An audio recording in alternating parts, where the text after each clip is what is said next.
And welcome back, YouTube. This is Booster Box Buster, here with something really cool. Today's video is a figure review of the 1/7 scale Kiso from the Kantai Collection.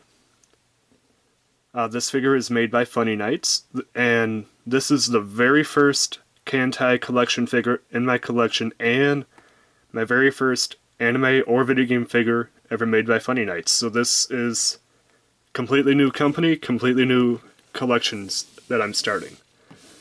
As always, let's take a look at the box itself. Very lovely green with the logos here.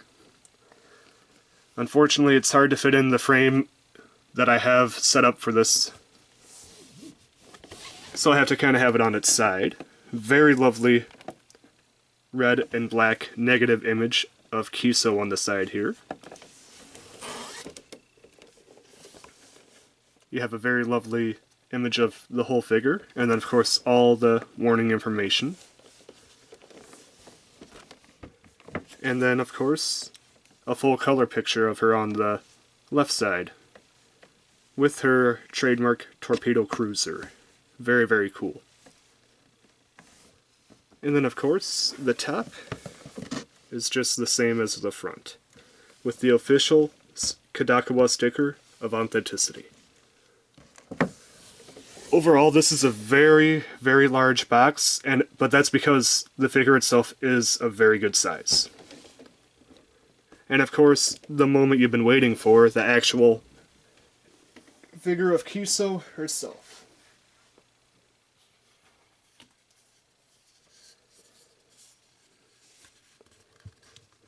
There it is, and let me tell you, what a figure.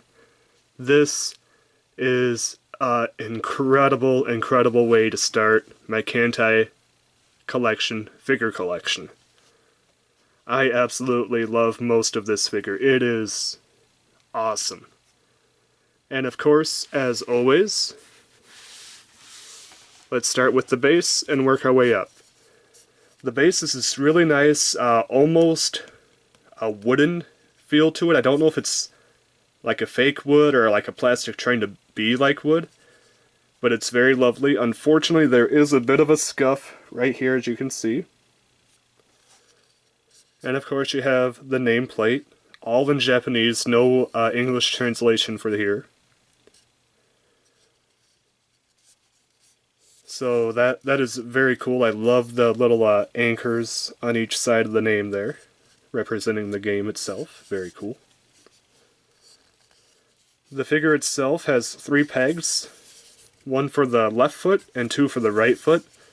Unfortunately, the right foot doesn't quite want to fit all the way in. It kind of floats a little bit there, and I don't want to wedge it in and possibly break the pegs, because that would definitely not be good. So let's take a look at the boots here. The left boot is quite well done, well painted. You have the of course black with white stripes, and of course the belt buckle there, very cute.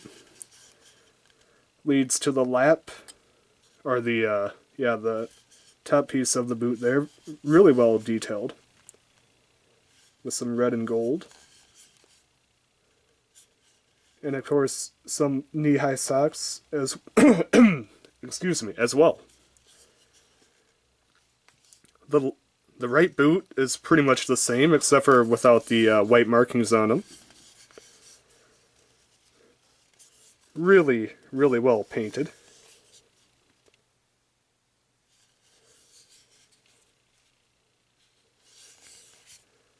And then of course that leads to the next piece of the figure. The little wraps around the upper thighs that these cannons connect to. On the left you have a very lovely black and white, almost like a zebra pattern. That leads into this gun, which is a detachable piece. I'm not going to detach it because it is a pain to get back on. They don't fit in very well. It's very, very tight fit.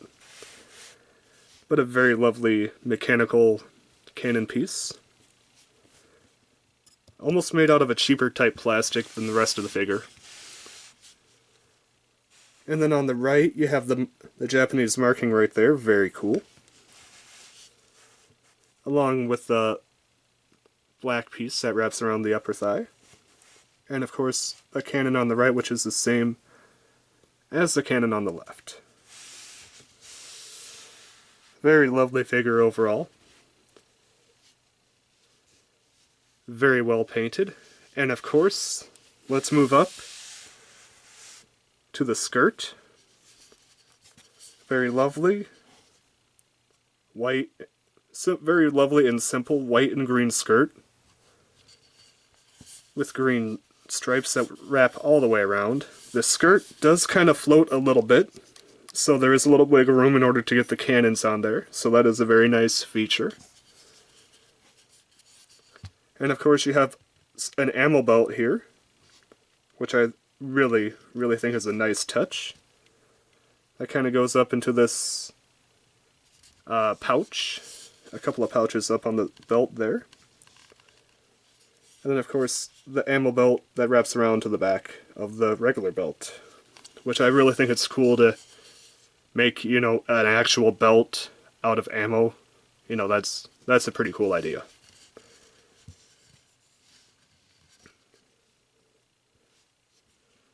An ammo belt that's actually a belt, you know, that's just ingenious in my opinion. And then of course we move up, have to kind of take this at a sideways view here, to the shirt. Very simple white shirt with green lining, almost like a sailor schoolgirl outfit type thing going on here. And a red ribbon. Very cute. Very simple. And I love the wind ripple that it has going on this figure to show motion. That is super cool.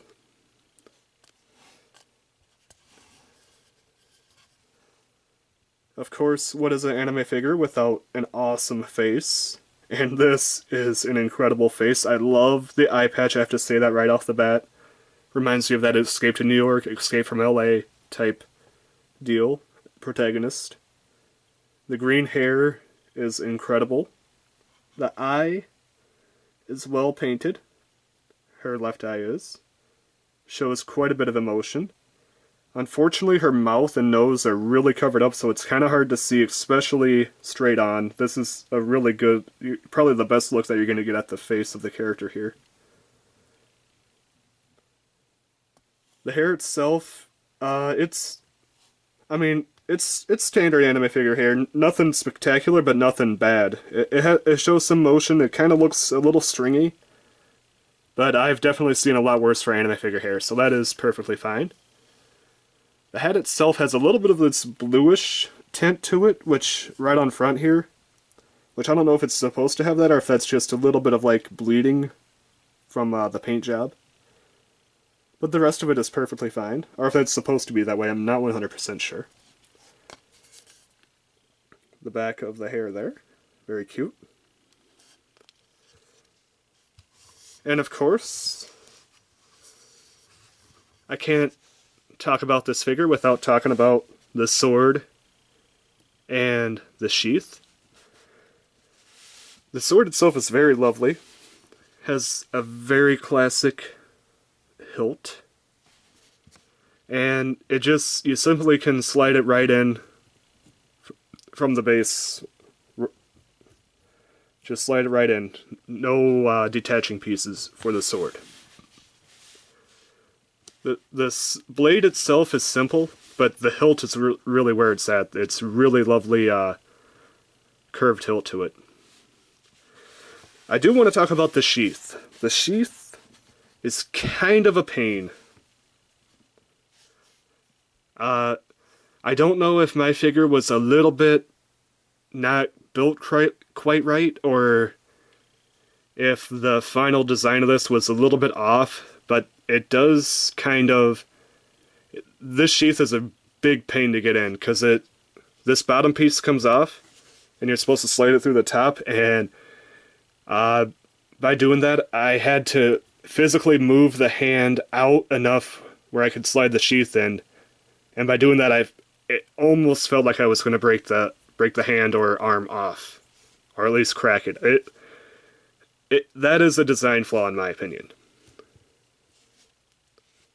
Like I said, I don't know if my figure was just a little bit different than the rest of them, or if it's actually designed a little bit off from its intended method. But the sheath itself is a very simple black with a gold tip, and gold guard. Very, very simple design for the sheath. Now, of course, one of the last pieces I want to talk about this is the coat itself, and let me tell you, this is a really, really well done coat. Definitely makes up for the sheath issues.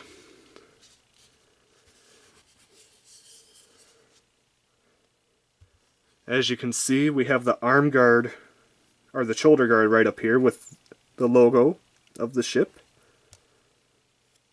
And of course some very lovely golden edge guards here. Very, very lovely. They kind of roll into these gold tassels, gold chain. Very, very commander-like.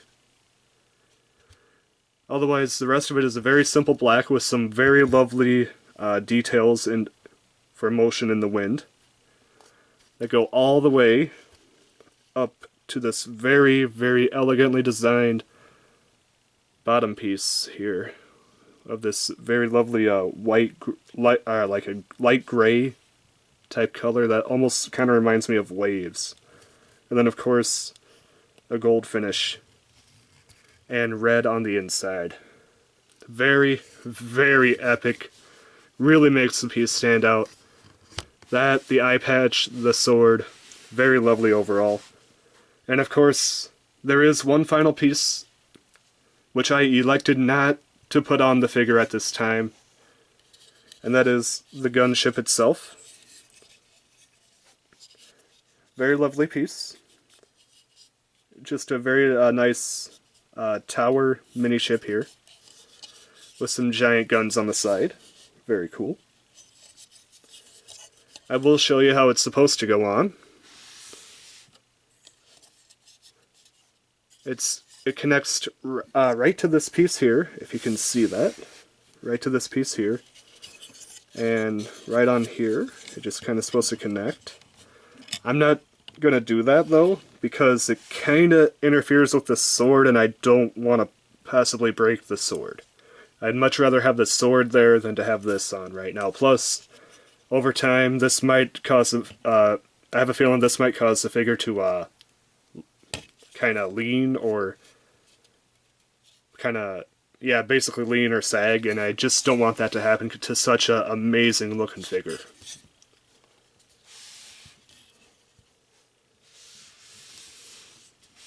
Overall, I have to give Kiso from Torpedo Cruiser from Kantai Collection a solid 8 out of 10. And before I go, I do want to share this with you.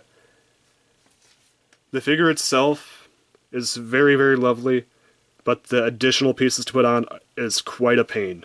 They don't quite fit. It just feels like a little bit, the pegs are just a little bit larger than what the holes are, and it just makes it a really kind of a pain to get in. Here's the instructions that came with it, which is, it would have been so much better if they were in color. This black and white just makes it so hard to see what pieces they're going with.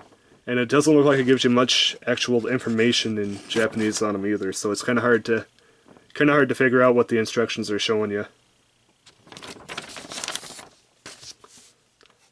The figure itself, without the additional pieces, I'd give it a solid 9 out of 10. With the additional pieces, just because they don't quite fit, I almost felt like I was going to break the figure at one point. I have to knock it down to an 8 out of 10. This has been Booster Box Buster, reviewing a Kantai Collection Kiso Torpedo Cruiser, 1/7 scale by FunnyKnights, Anime Figure Review, signing out.